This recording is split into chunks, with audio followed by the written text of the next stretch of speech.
What is up, everybody? My name is Sonia. My pronouns are she, her, and I am super hyped today because we are going to be unboxing the brand new Magic the Gathering Universes Beyond Fallout Commander deck, Mutant Menace, helmed by my favorite cryptid, the Mothman. I absolutely love Mothman. I've actually been to the Mothman Festival in Point Pleasant, West Virginia.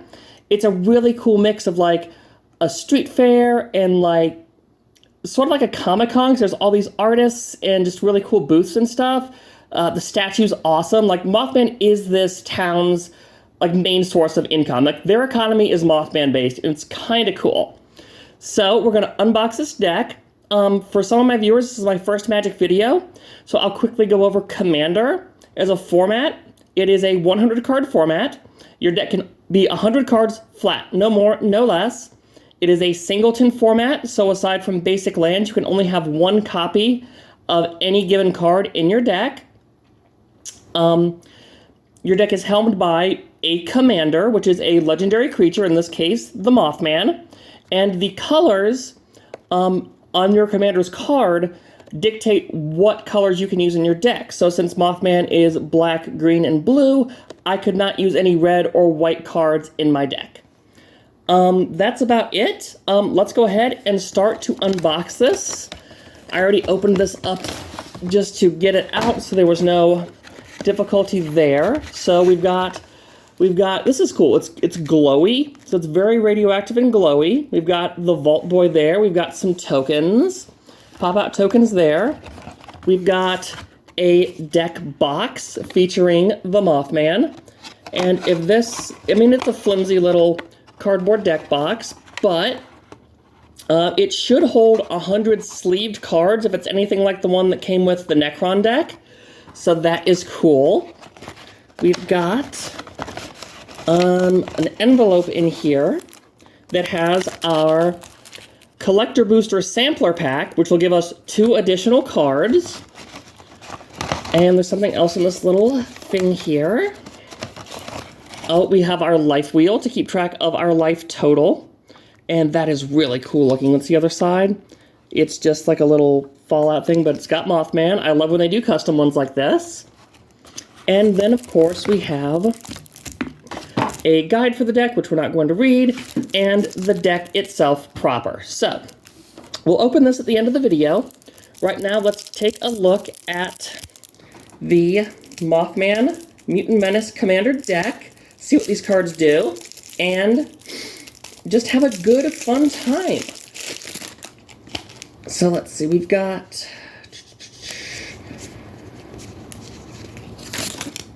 that and this, and here we go. So let's look at our commander. Do this like this. The wise Mothman. He's a legendary creature, obviously insect mutant with flying. Whenever he enters the battlefield or attacks, each player gets a rad counter. These are a new thing exclusive to the Fallout Commander decks. So a rad counter, they actually give us some here. The rad counter is short for radiation. And it says at the beginning of your pre-combat main phase, so your first main phase, if you have any rad counters, you mill that many cards, which means you take cards from the top of your deck and you put them into your graveyard. So if you have 1 rad counter, you will mill 1 card, 2 cards, etc. And for each non-land card milled this way, you lose a life and you lose a rad counter. So the more creatures, artifacts, enchantments, etc. that you mill, anything that's not a land, you lose rad counters, but you also take damage from the radiation. And this deck is big about counters, especially rad counters. Now, so when he enters or attacks, everybody gets a rad counter. And whenever 1 or more non-land cards are milled, you put a +1/+1 counter on each of up to X target creatures, where X is the number of non-land cards milled this way. So, whenever somebody mills, and this is for any reason, not just because of rad counters, Mothman will check to see how many non-land cards were milled, and he will pump up your creatures based on that number. So if somebody mills just 1 non-land card, you can put a +1/+1 counter onto 1 creature. 2, you can put a +1/+1 counter on up to 2 creatures, and so on and so forth. Mothman is going to be really cool. He is foil, as all of the face commanders are, and I'm excited to see what else this deck does. We do have an optional commander in the Master Transcendent, who I had to double check and make sure was not actually a reprint from the Doctor Who set, because that set has like 4 different versions of the Master. This one is a legendary artifact creature mutant, and when he enters the battlefield, target player gets 2 rad counters, so you get to choose who gets irradiated, and you can tap him to put target creature in a graveyard that was milled this turn onto the battlefield under your control. It's a green mutant with base power and toughness, 3/3. It loses all colors and creature types, all other colors and creature types. So basically, if you want to, you can swap the Master out for the Mothman, and it won't affect anything in the deck, except slight strategy. So he's more concerned about stealing things from your opponent's graveyard or your graveyard and making a mutant army. And he is just kind of disgusting to look at. So, let's get into some of the other new cards. There's like 41 new cards in here. Starting with the Vexing Radgall, a bird mutant with flying, and whenever it deals combat damage to a player, that player gains 2 rad counters if they don't have any rad counters. Otherwise, you proliferate. Proliferate is a really strong and really cool mechanic. You get to choose any number of permanents and or players, and then give them each another counter of each kind they already have. So for example, if I were to proliferate, when there is a +1/+1 counter on one of my creatures and a rad counter on one of my opponents, I can choose to give my opponents another rad counter and put another +1/+1 counter on my creature. And you can do that, like it says, for any number of creatures or players. So you can keep people irradiated, you can pump up your creatures. Proliferate is super awesome. We have got next the Bloatfly Swarm. It is an insect mutant. I'm pretty sure most creatures in this deck are some kind of mutant. It has flying. It enters the battlefield with 5 +1/+1 counters. So it is essentially a 5 power flying creature for 4 mana. Now if damage would be dealt to the swarm while it has +1/+1 counters on it, you prevent that damage and remove that many +1/+1 counters from it. So if it would take, say, 2 damage, you would remove 2 counters. And so it would be down to a 3/3. And then you give each player a rad counter for each +1/+1 counter removed this way. So if somebody tries to kill it and deal it 5 damage immediately, everybody gets 5 rad counters right off the bat. So it's a nice little deterrent for people who don't want to be irradiated. We've got more gross bugs. We have Infesting Radroach. It is a 2/2 flyer that cannot block. When it deals combat damage to a player, they get that many rad counters. So right off the bat, if it deals damage, as it is, target player gets 2 rad counters. And whenever opponent mills a non-land card, if this is in your graveyard, you can return it to your hand. So much like an actual cockroach, these are very hard to kill. Next we have Cathedral Acolyte, who actually is not a mutant. Each creature you control with a counter on it has Ward 1. So Ward is sort of the new Hexproof. Hexproof saying that this creature can't be targeted by spells or abilities your opponents control. Ward is sort of a softened version of that. So if, in this case, they have Ward 1. So whenever a creature becomes the target of a spell or ability an opponent controls, it is immediately countered unless that player plays 1 additional mana. And this also can tap to put a +1/+1 counter on target creature that entered the battlefield this turn. So remember that Mothman puts +1/+1 counters on our own creatures, so this will give all of our creatures with those counters an additional little layer of protection, which is really cool. Next we have Glowing One, a zombie mutant with Death Touch, and whenever he deals combat damage to a player, they get 4 rad counters, so we're definitely ramping up the number of radiation we're giving to people by punching them in the face. And then whenever anybody mills a non-land card, you gain a life. Pretty simple, pretty straightforward. Not much else to say. Now we have one of my favorite cards. The Lumbering Mega Sloth. I just think this guy is so adorable and goofy, and I think he's the first sloth creature in Magic, which just makes me happy. He costs 12 mana. initially, but he costs 1 less to cast for each counter among players and permanents. That's total. That's not just yours, that's everybody's. So, honestly, most cases, he's going to cost about 2 mana total to get an 8/8 with trample, but he is still a sloth and he enters the battlefield tapped because he, as the sign says, is very slow. Next up, we have Contaminated Drink, which is an instant that costs X, a blue and a black. You get to draw X cards, and then you get half X rad counters rounded up. That is hard to say. So whatever you pay for X, you draw that many cards and then take half as much radiation. So if X is 2, you take 1 radiation. If X is 3, you would take 4 radiation, or you would take 2 radiation because you round up. So it's a nice little draw spell, and this deck is not afraid to want to mill. Then we get a Nightkin Ambusher, a mutant warrior with Ward 2. We already went over Ward. When it enters the battlefield, target player gets 4 rad counters. He doesn't even have to punch you. His presence grants radiation. And he can't be blocked as long as defending player has a rad counter. So you give somebody a rad counter, and then you just start dealing them 4 damage every turn, which they can do nothing about. Very cool. Next up is Raoul, Troubleshooter. And this kind of rubs me the wrong way, that the ghouls are considered zombies. I mean, appearance-wise, yes, they look very much like zombies, but in Fallout lore, these are still humans, from what I recall.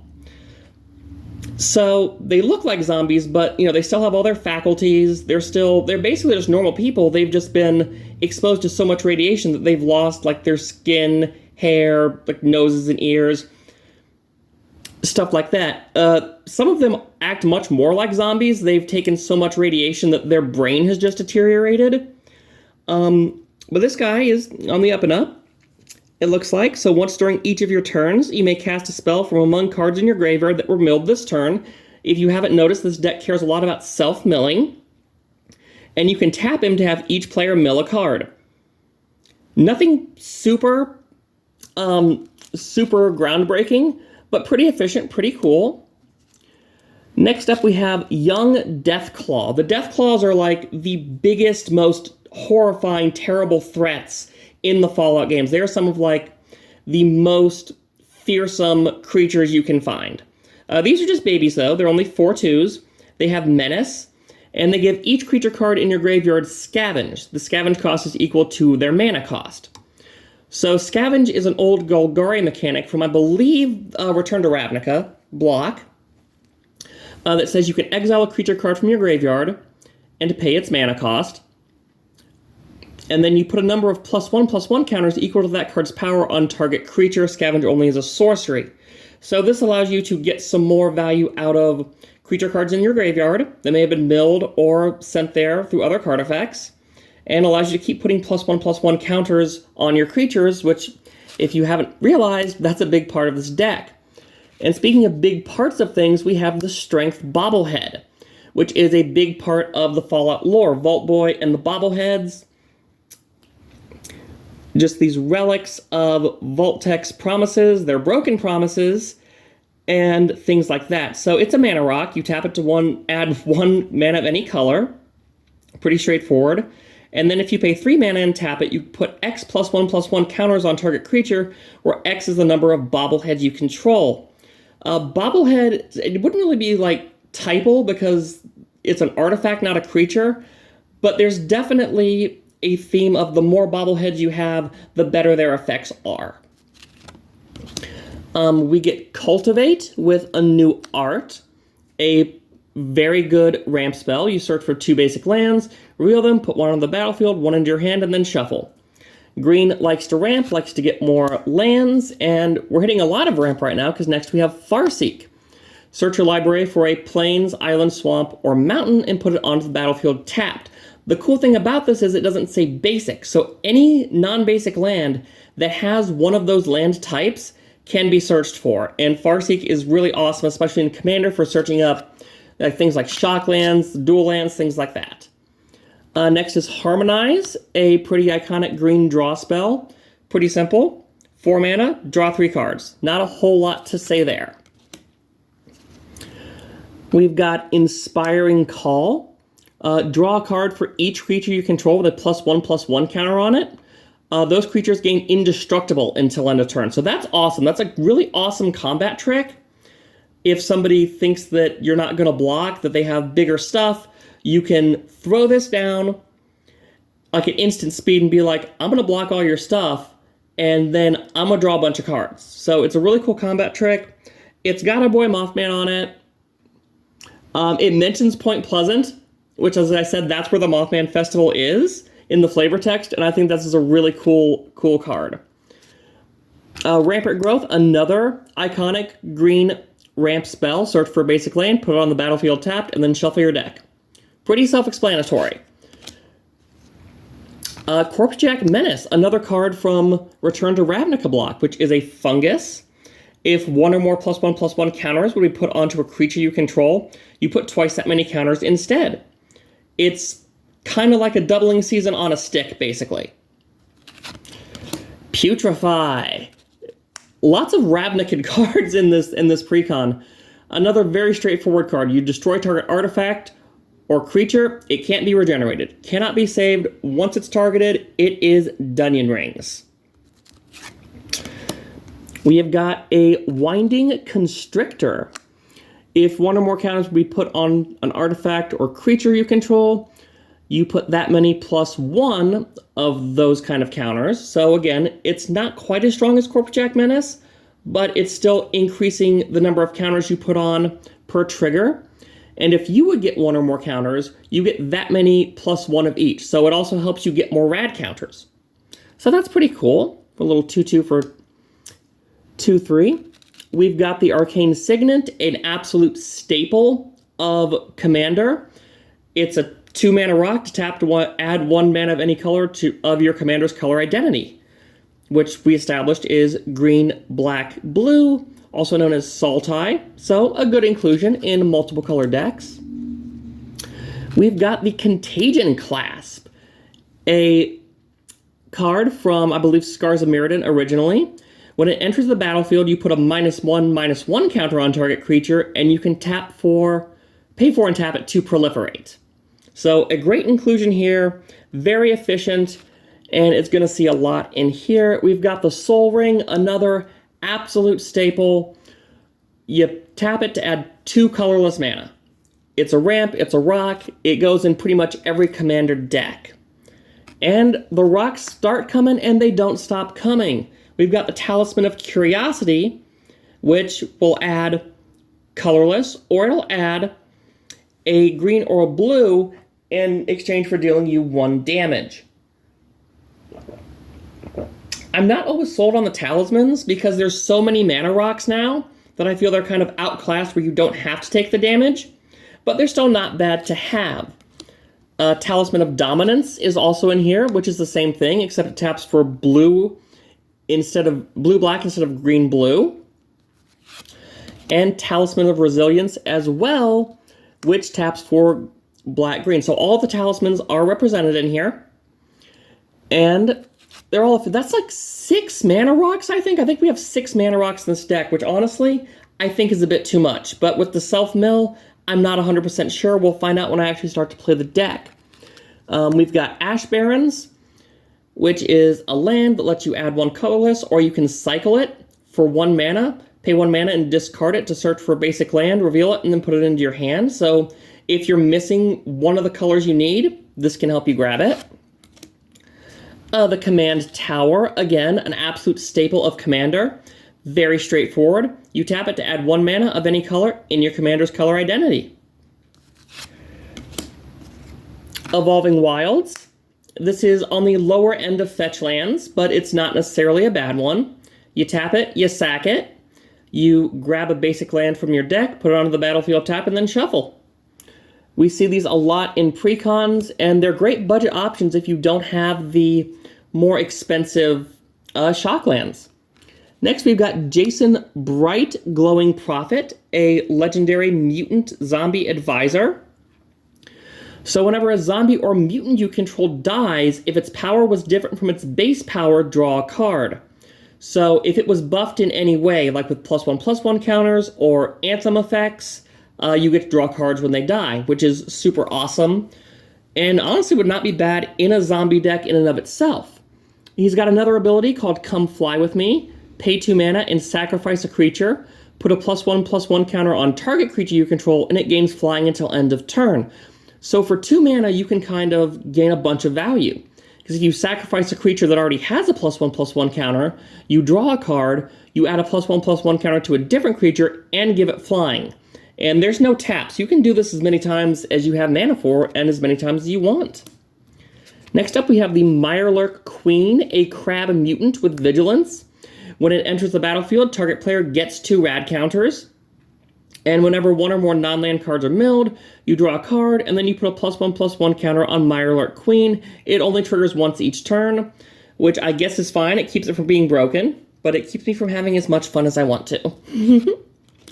Next up, I really only played Fallout 4, but I'm excited to see her because she is one of your potential companions, Piper Wright, public reporter. She's awesome. She's like this news hound who's like, will do anything to get a story. Very much Lois Lane or April O'Neil energy with this girl. Whenever she deals combat damage to a player, investigate that many times. So however much damage she does, you get that many clue tokens. And whenever you sacrifice a clue, you put a +1/+1 counter on target creature. Next up, we have Radstorm. Probably one of the most hyped cards for this deck. So it has Storm. So for every spell you cast before it, you copy the spell. And essentially, it just lets you proliferate a bunch of times, creating a bunch of +1/+1 counters, a bunch of rad counters. This thing, if it goes off, could actually win the game. We have an enchantment, Struggle for Project Purity. As it enters the battlefield, choose Brotherhood or Enclave. Brotherhood, at the beginning of your upkeep, each opponent draws a card, and then you draw a card for each card drawn this way. So everybody draws a card, you draw essentially, let's say 3 cards, because, Commander is usually a 4-player format. Or you can pick Enclave, whenever a player attacks you with 1 or more creatures, that player gets twice that many rad counters. So you can either get card advantage, or you can get a deterrent for people trying to attack you. Oh, hey, remember when I talked about how some ghouls are very much like zombies and they've lost their mind? Here's a feral ghoul, a zombie mutant with Menace. And whenever another creature you control dies, you put a +1/+1 counter on Feral Ghoul. And when it dies, each opponent gains a number of rad counters equal to its power. So even if they take it out immediately, everybody's still getting 2 rad counters. So do you let it live and try to ignore it, or do you kill it and just take the initial hit? It's my boy, Hancock! I absolutely love Hancock. He was my companion of choice when I played Fallout 4. He was my romance option of choice. And he is just the coolest flippin' dude. He's a legendary zombie mutant advisor. He gives each other creature you control that's a zombie or a mutant +X+X, where X is the number of counters on Hancock, Ghoulish Mayor. So the more counters that are on him, the stronger your mutants and zombies become. And he has Undying. So when Hancock dies, if he doesn't have any +1/+1 counters on him, you return him to the battlefield with a +1/+1 counter on him. I absolutely love Hancock. I love that he is in this deck, and I am just so fucking happy to have him. Next up is Nuclear Fallout. On the nose. So each creature gets twice -X/-X until end of turn. That's really strong. Black Sun Zenith gives creatures X+1 or X-1/-1 counters for about the same cost, but being able to double up the amount of negative toughness a creature has, all creatures have, this is going to be a very efficient board wipe. And then each player gets that many rad counters. So that's going to be really strong and really cool. Next up, we have a Screeching Scorch Beast, which is a bat mutant with flying and menace. And whenever it attacks, each player gets 2 rad counters. And whenever 1 or more non-land cards are milled, you may create that many 2/2 black zombie mutant creature tokens. Do this only once each turn. That could cause a ton of value once the rad counters really get going.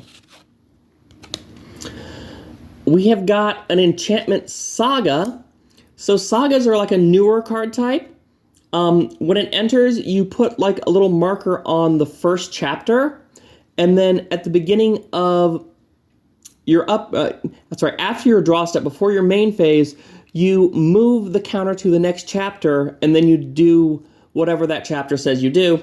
After chapter 3, you sacrifice the enchantment. So this is Vault 12, the Necropolis. And so the vaults in Fallout were pitched as the safe haven bunkers, in case of nuclear disaster. And some of them were, but the majority of them were basically traps. They were to corral people for these science experiments, basically, by these absolute madmen. Some of them physical, some of them psychological, but there are very few vaults that are actually as advertised, and the Necropolis is definitely not one of them. It was designed to see how humans would basically react to being irradiated, and it created the first batch of ghouls. So in the first chapter, each player gets 3 rad counters. Second chapter, you create X 2/2 black mutant zombie creature tokens, where X is the total number of rad counters among players. Again, that could get out of hand really quick. And then, oh my god, if you get to chapter 3, if nobody destroys this before you get to chapter 3, you put 2 +1/+1 counters on each creature you control. That's a zombie or a mutant, which is almost this entire deck. So this thing, again, is crazy strong and crazy cool, and I don't expect to actually get to chapter 3 a lot. Next, we have a legendary creature, a Treefolk mutant, Harold and Bob, the first Newmans. It has Vigilance and Reach, and when it dies, if it was a creature, you return it to the battlefield as an aura attached to a forest you control, and then that forest can then tap for green, or tap to add 3 mana of any one color, and it gives you 2 rad counters. So that's kind of interesting. Next up, we have Lily Bowen, Raging Grandma. She is a mutant warrior from, I believe, 3 or New Vegas. I can't remember which, because I did do some research on some of these legendaries before I filmed. But yeah, she was just this sweet grandma who was mutated, into a mutant, into a super mutant, and she can be one of your companions, and she's very sweet, but she's also developed like this other personality that she kind of goes in between. And it's like most things in Fallout, it's fun to have this sweet old lady bashing people's heads in, but at the same time it's also really tragic, based on, her mental condition. But she has vigilance, and she's a 0/0. So she enters with 2 +1 counters, so she's effectively a 2/2 for 4. And then at the beginning of your upkeep, you double the number of +1/+1 counters on her. And then if her power is 16 or less. If she's more than 16 power, you remove all but 1 +1/+1 counters, and then you gain life for each one removed. So her power and toughness will fluctuate greatly the longer she's out, but she could be a really big force to be reckoned with. Now we have a card that I'm going to struggle to say with a straight face. It is Power Fist. Okay, we did it. It is a green artifact equipment, which I actually thought this was like an instant at first. I didn't realize this was an equipment. It gives equipped creature trample, and whenever it deals combat damage to a player, put that many +1/+1 counters on it. So, yeah, it makes a creature stompy and get bigger. Next, we have a rampaging, I'm going to mispronounce this, Yao Guai. It's a bear mutant. If I mispronounce that, please let me know in the comments. It has Trample and Vigilance. And when it enters the battlefield, you put X +1/+1 counters on it. And then also when it enters, you destroy any number of target artifacts or enchantments with total mana value X or less. So whatever you paid for X, you can destroy that many artifacts or enchantments whose mana values add up to the value of X. So, you could get a bunch of tokens, like a bunch of clues or treasures and stuff, but you have to put a lot of mana into this for it to be really effective, and I'm not sure how I feel about this one. We have Strong Brutish Thespian, who is a mutant berserker with Ward 2, and whenever he's dealt damage, you get 3 rad counters, and he gets 3 +1/+1 counters. So he's kind of like the Hulk. The more he's damaged, the angrier and stronger he gets. And he also gives you a really cool bonus where you gain life rather than lose life from radiation. So that 1 life loss from milling non-land cards, when you have rad counters, it turns into life gain. I think he's going to be really, really important for this deck. Next up is Tato Farmer. He's a zombie mutant peasant. I love that peasant is a creature type now. He's got landfall. Whenever a land enters the battlefield under your control, you get 2 rad counters. So again, another one that wants to give you rad counters. And you can tap him to put target land card in a graveyard that was milled this turn onto the battlefield under your control. That's really cool because he can steal your opponent's milled lands as well. We've got a Watchful Radstag, an elk mutant who has Evolve, which is a Simic mechanic from, again, Return to Ravnica block. It says whenever a creature enters the battlefield under your control, if it has greater power or toughness than this creature, you put a +1/+1 counter on this creature. So the more big stuff you play, the bigger Watchful Radstag gets. And whenever it evolves, you create a token that's a copy of it. So you're just multiplying these things out. I don't think it's quite as strong as something like a Scoot Swarm or like the Compies, but I think this could possibly get out of hand if somebody lets it. We've got Agent Frank Horrigan. He is a legendary mutant warrior with Trample. He has Indestructible as long as he attacked this turn. And whenever he enters the battlefield or attacks, you proliferate twice. So he's a big beat stick that lets you get more counters. Very cool, Frank. Very cool of you. Oh, it's the big one. Alpha Deathclaw, a 6/6 for 6 with Menace and Trample. And it has Monstrosity 4, which is from the original Theros block. If you pay 7 mana, which is its Monstrosity cost, you put 4 +1/+1 counters on it if it's not monstrous. Now, keep in mind that having +1/+1 counters does not make it monstrous. It's whenever you activate this ability, it becomes monstrous. So if you put +1/+1 counters on it another way, you can still make it monstrous. And when it enters the battlefield or becomes monstrous, you destroy target permanent. So essentially, you can, hopefully, you're definitely going to get 1 targeted removal, if not 2, and then you get a